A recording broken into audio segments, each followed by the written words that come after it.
Welcome to the channel. We're excited to explore ideas that shaped Western civilization and the world in this series. Our goal is a family-friendly vibe, though sensitive topics might pop up. As such, viewer discretion is advised. When guest speakers join us, we'll ask them to keep in line with our standards, but we can't promise that. Our aim is to break down concepts clearly and concisely without oversimplifying, and focus on discussion of ideas, not necessarily the promotion of them. Satire, nuance, and devil's advocate moments might arise, so context matters. The channel and its team don't officially back any views that are discussed. We'll adapt as we go, and we'd love your civil, constructive input. Check descriptions and comments for info. Our goal, to be open-minded, evolving, and exploratory. Thrilled to have you here. All right. Welcome, everyone. This is another episode of the Dialectical Diatribe series. Um, today we just wanted to hop on real quick and kind of have a discussion conversation on whether the idea of philosopher kings is a good thing, in a broad sense. And throughout the conversation, we can kind of clarify what we mean. But yeah,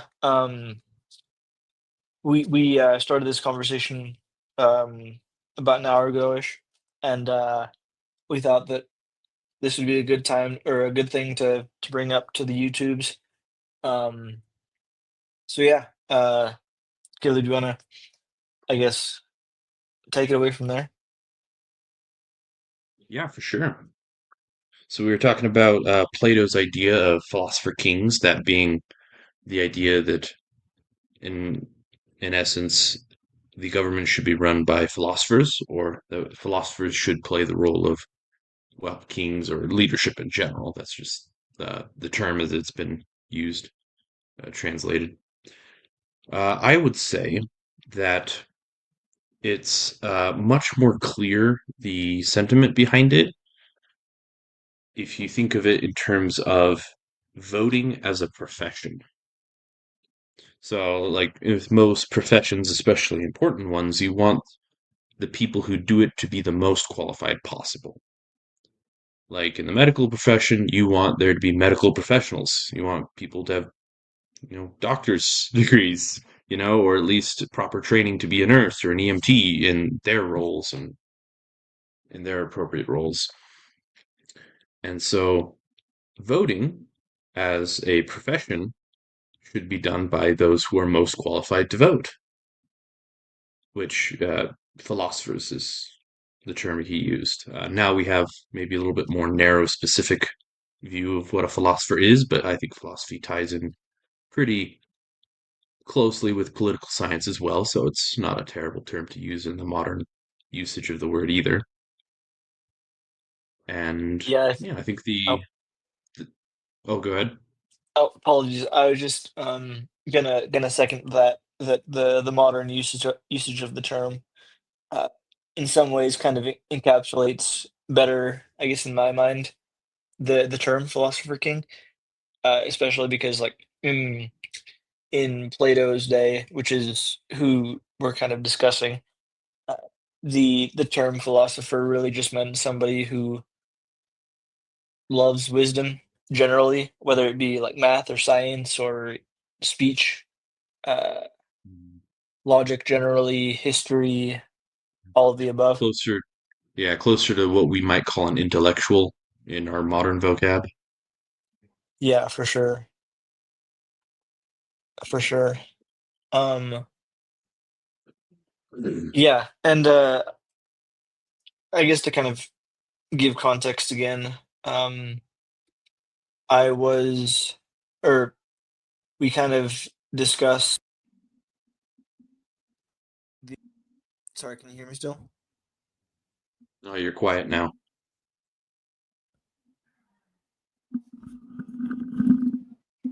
Sorry, is that better? Yeah. Okay. We kind of discussed the idea of philosopher kings, and one of the worries that I kind of leveled was uh, sort of, I guess, in the sentiment of Thucydides. I don't know if I'm saying that right. The Greek philosopher Thucydides talked about how uh, the those that like rule and those that uh, kind of um, fight for the country ought to be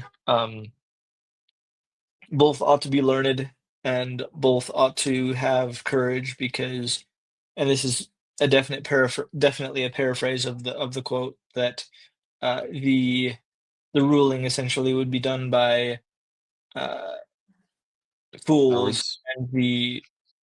and the fighting would be done by cowards. And so, which I think really encapsulates sort of, I guess, my position on the issue. In our conversation, Caleb, you kind of had or mentioned that you uh, that your, I guess, understanding was a little bit more nuanced.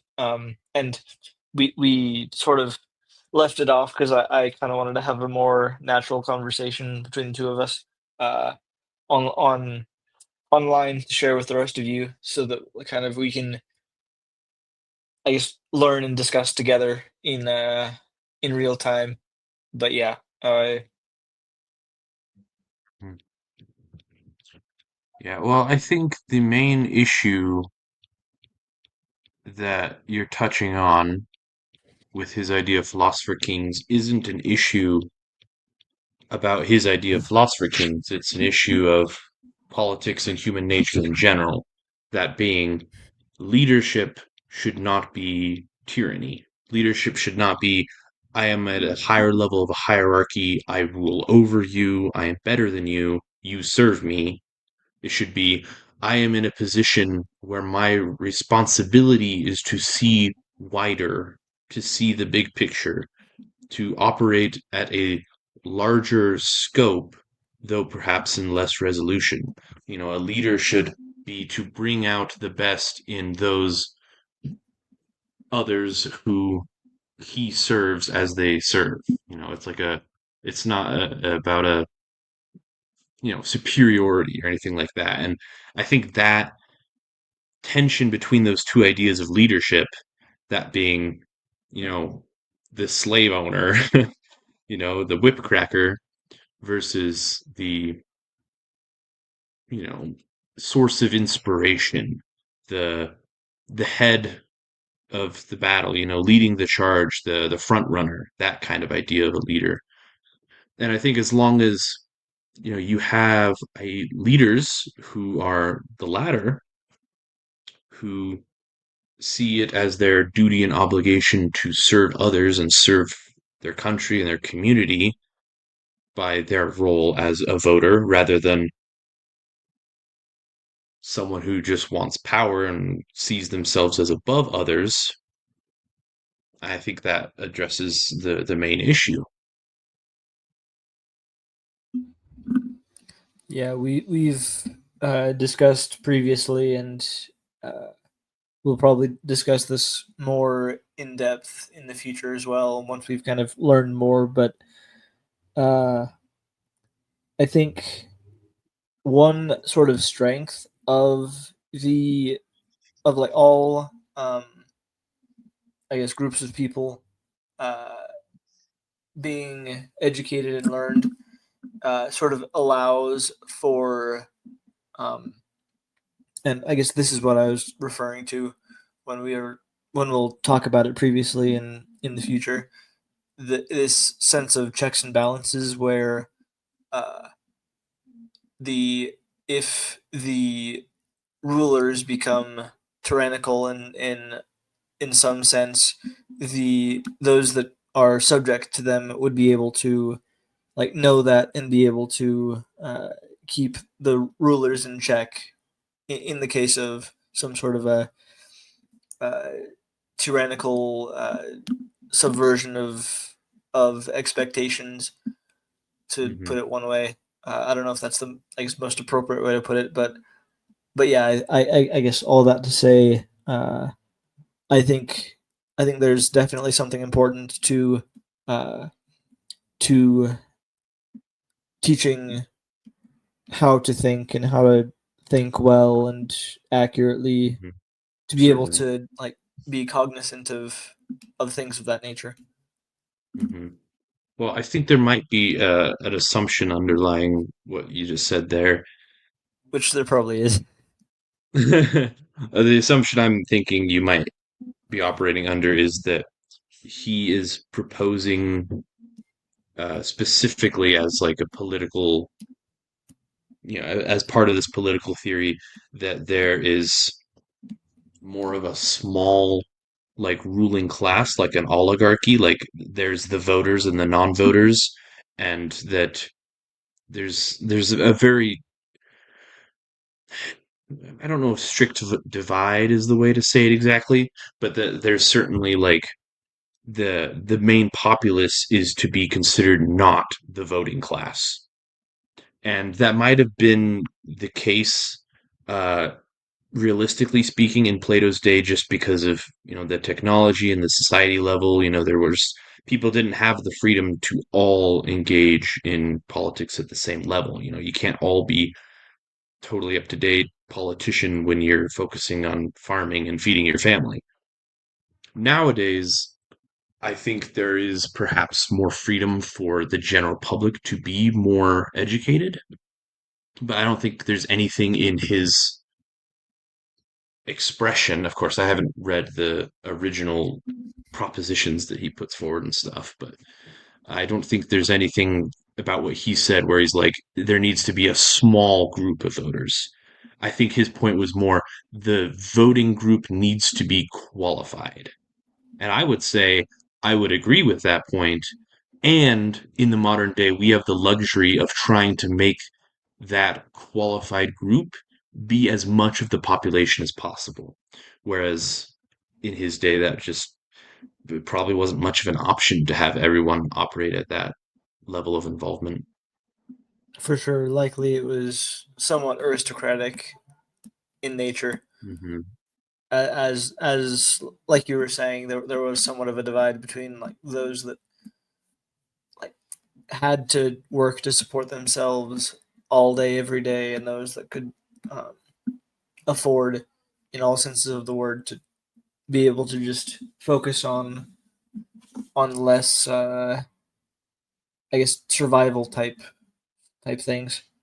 But yeah, I think Yeah, that's a good distinction, and uh, I guess an important distinction that you mentioned, especially like given today how um, with technological advancement we're able to sort of uh, have more time to devote to understanding political platforms, uh, and be able yeah, to more reliably, both to ourselves and like objectively, make informed decisions in theory. yeah. Yeah, in theory. These days, information warfare and whatnot, and media has its own can of worms, but at least in theory, we have more of an opportunity to engage politically.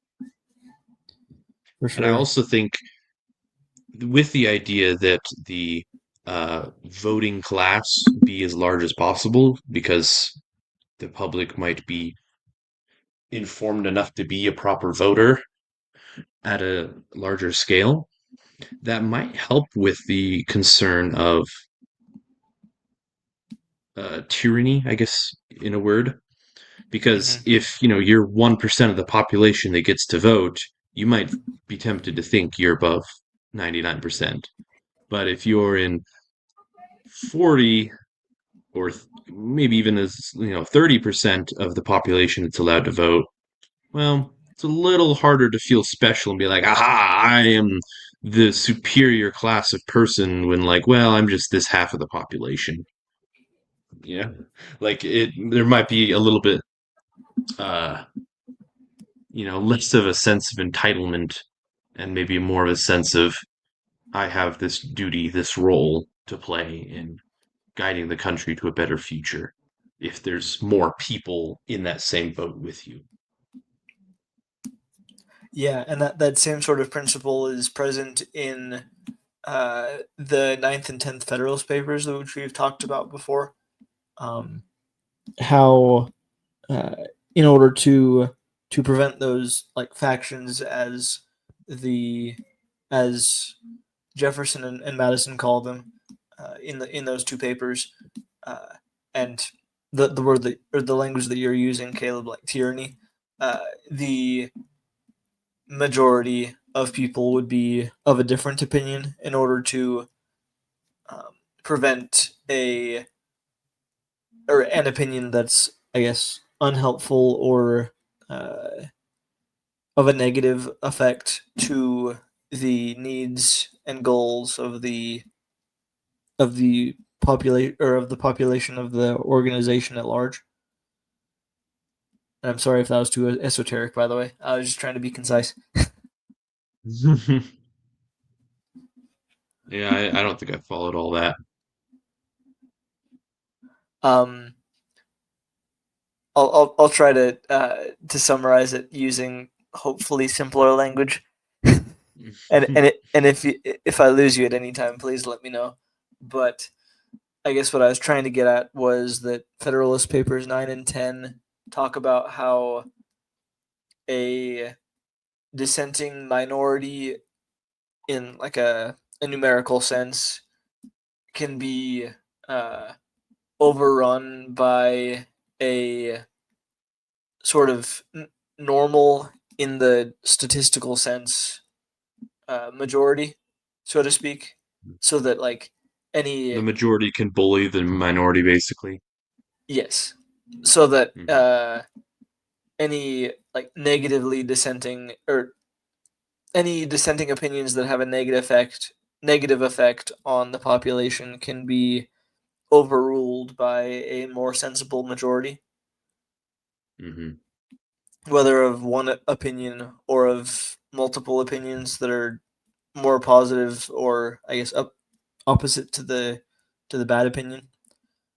Yeah, Does that make and I sense? guess, yeah, and I guess the potential strength of the philosopher king idea would be that if you're making sure that the more wise people are the ones that are voting, it doesn't matter how stupid the rest of, your population is, whether that's 60% or 20% that isn't voting, they can be outvoted on all their bad ideas. And then it becomes a matter of how are you ensuring that the voters are properly qualified and indeed the most wise. Yeah, Although I and suppose that same principle is already in effect, like in the Federalist Papers 9 and 10, oh, they talked about rather than having a pure democracy, having a sort of filtering effect by having representative democracy, or well, it's a republic, but having the principle of democracy in electing representatives, and then the representatives, because they are not the entire population, can be more carefully chosen and can be the best representatives possible. And so you can have a filtering effect where the more competent are hopefully the ones involved in government.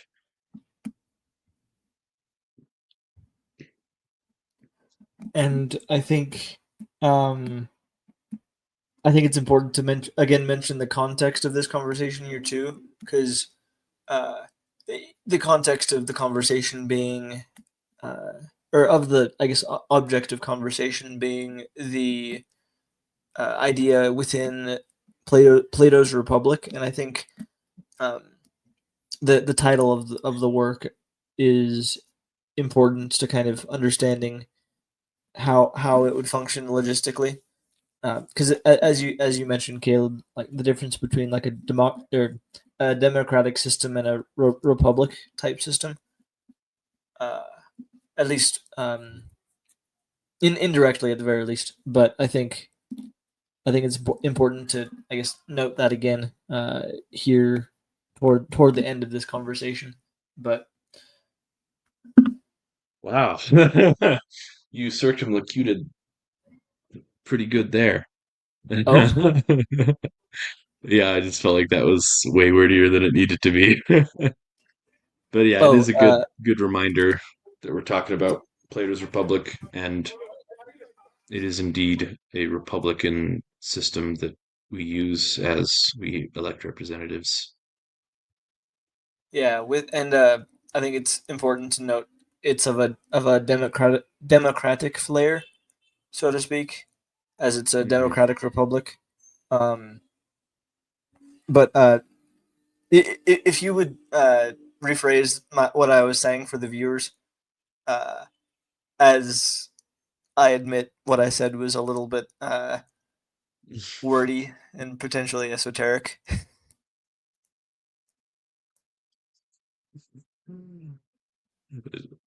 It just makes me think of the Princess Bride. You keep using that word. I do not think it means what you think it means. Oh, do you think that I was using a word incorrectly? No, I kind of chuckle whenever you use the word esoteric, which I feel like is,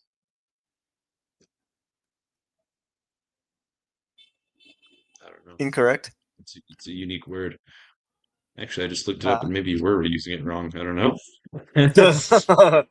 I mean, if I am, this is a good time to say in the comments. Please let me know if any of us were using. And I'm sorry if you can hear this motorcycle in the background. It's revving its engine.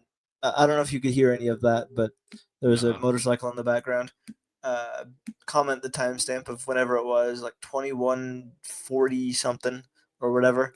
But yeah, in the comments, let me know if I used any words incorrectly or if any of the things that I said were esoteric. Just kidding. That was terrible. But yeah, is there anything that I can or any, because you mentioned that I was wordy on one of my earlier points. Is there anything that I can clarify my opinion on? Um, Um, mm, I don't think so without circling back more carefully and I don't know, maybe making a mess of things. It's it's out of short-term memory now, so I don't know, I think that's pretty good. We didn't do a lot of exploratory uh, discussion. Just sort of, I don't know, shared a couple thoughts, but hopefully that was informative or entertaining, interesting to think about. and yeah, let us know down in the comments below if I guess coming to the end of this conversation, because I think 23 minutes or so is sufficiently long for a decent discussion. But yeah, let us know down in the comments below if you have any questions you want us to consider,